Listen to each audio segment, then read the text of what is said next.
कोकिळा गौरीची कहाणी। कोकिळा गौरी, तुमची कहाणी ऐका। शंकराची अर्धांगिनी दाक्षायणी ही दक्ष प्रजापतीची कन्या। प्रजापतीनं महायज्ञ केला, त्यासाठी देवगंधर्वांना वगैरे बोलावले, पण शंकरांना व दाक्षायणीला बोलावले नाही। शंकर जाऊ नको म्हणत असताही दाक्षायणी तशीच यज्ञ मंडपाच्या दाराशी आली। दक्षानं तिचं स्वागत केलं नाही। तिचा अपमान झाला म्हणून ती संतापून गेली। धावत जाऊन तिनं यज्ञकुंडात उडी घेतली व दाक्षायणी जळाली। नारदानं शंकराला ती वार्ता कळवली। शंकराने रागाने जटाशिलेवर आपटली। शिळेतून वीरभद्राची भयंकर मूर्ती प्रगटली। शंकरांनी वीरभद्राला त्या अपमानाचा सूड घेण्यास सांगितले। वीरभद्र व गणपतीही यज्ञमंडपात आले। यज्ञाचा विध्वंसच केला। देव गंधर्वांचे हातपाय तोडले, मंडप फाडला। इंद्राचं नाक कापलं आणि दक्षाचं शिर छाटलं। सारे देव शंकराला शरण गेले। शंकरांनी सारे पूर्ववत केले। देवगंधर्वांचे हातपाय जोडून दिले।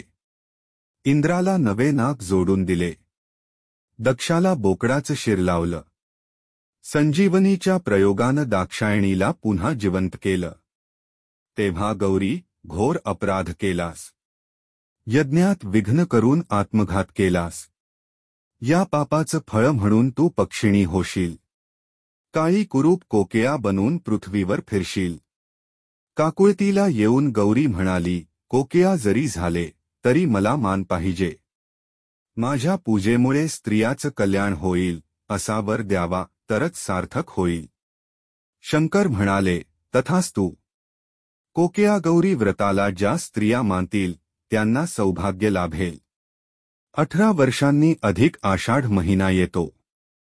आषाढ महिन्यातील पौर्णिमेपासून महिनाभर कोकिळा व्रत करावं।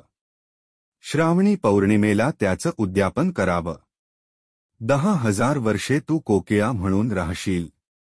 नंतर उमा पार्वती माझी पत्नी होशील।